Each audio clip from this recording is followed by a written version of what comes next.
Hello, my friends. It is time for the October Crystal Divination. My name is Yvette with Healing with Yvette, and this is a divination for the collective, which means that everything is for everyone and not everything will fit.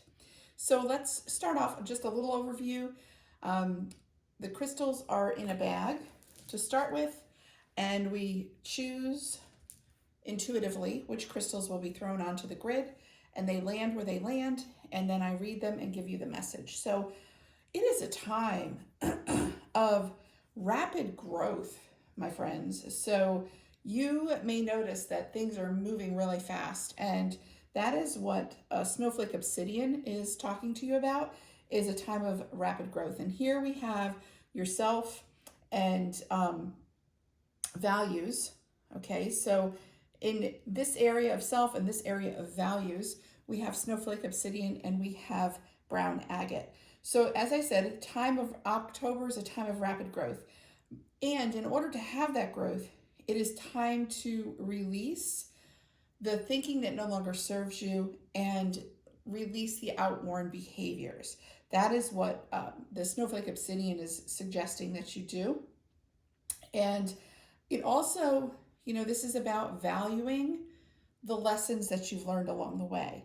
So with the area of communication, brown agate is about stability and how stability is important to you, like the knowing, the having, the inner knowing and the outer knowing. That stability is really important to you. And in order to have that stability, part of this is the releasing, but it's also about the communicating, which is in this area here, communicating your fears, communicating love, communicating anger. What is it that you need to communicate so that you can have the stability and not be left in the wondering, the not knowing,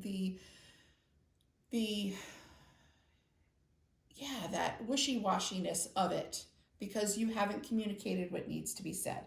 So brown agate is saying, hey, communicate, get that information out there, say what needs to be said, and release it, because that helps you releasing that emotion helps you release dis-ease, and that's really important.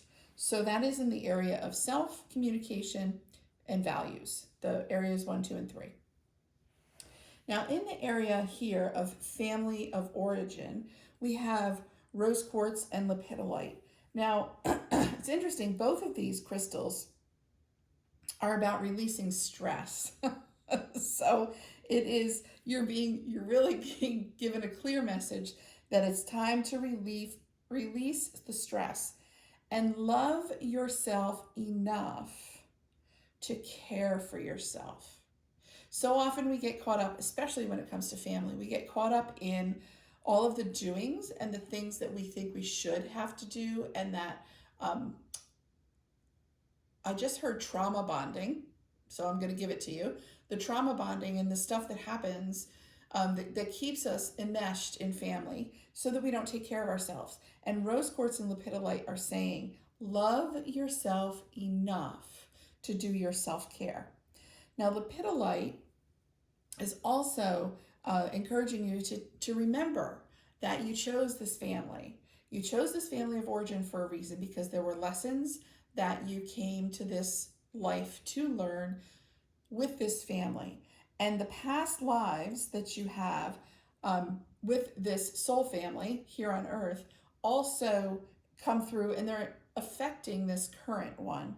So going back to the loving yourself, love yourself enough to support the inner work. Both of these support inner work, but it's about giving yourself that space, right? All that time you concentrate on taking care of others, it's time to turn some of that back to you.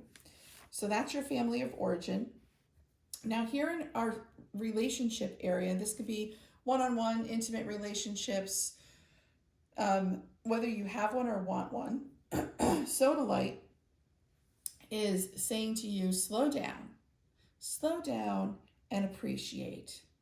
Slow down and appreciate. Appreciate what you have.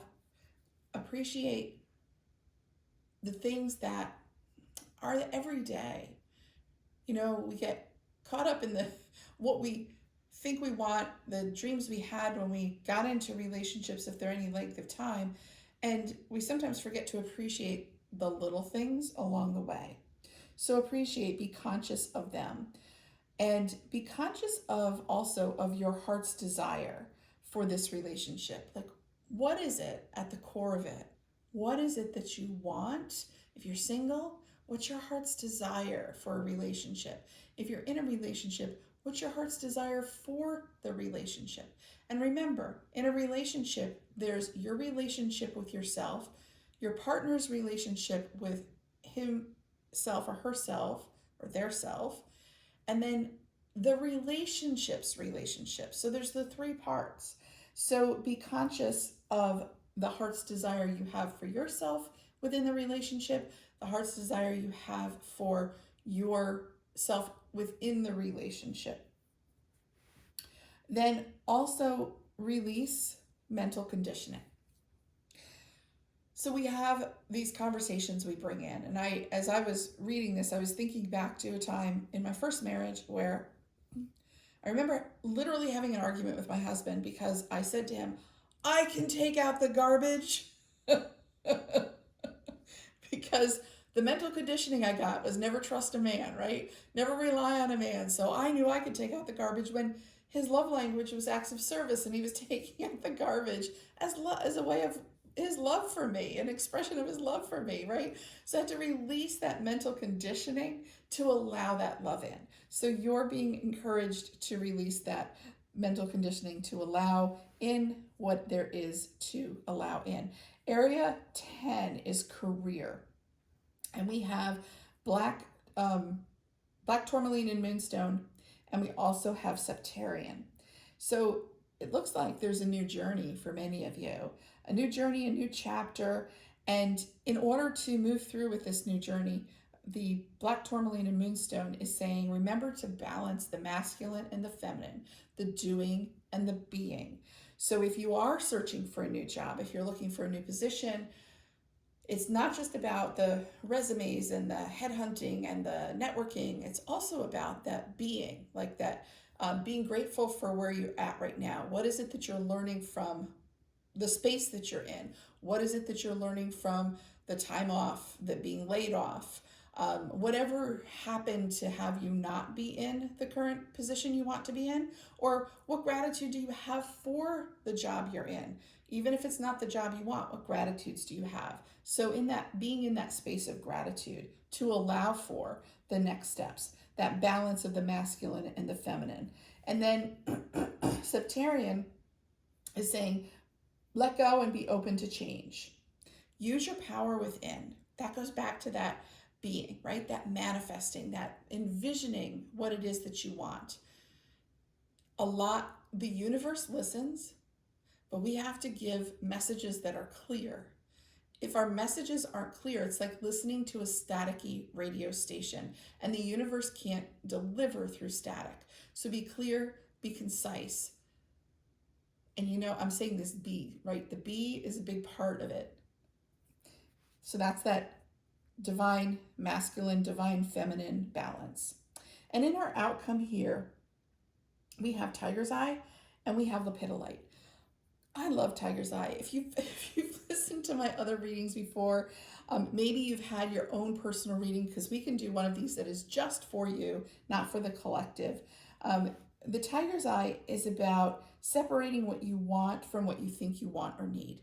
So again, it's releasing those old conversations, the things that, the shoulds, all of the stuff that we've been told, all of those messages we get from 360 degrees. It's releasing yourself from those messages and tapping into your feelings of self-worth. So if we're talking about relationships, if we're talking about new jobs, if we're talking about the family of origin, it's about remembering your self-worth and digging into your confidence, and know that you are worthy purely because you exist.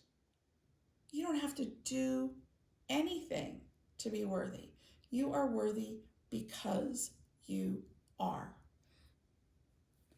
Lepidolite is about standing in your own space free of others, which is like separating all of those conversations, separating yourself from those conversations.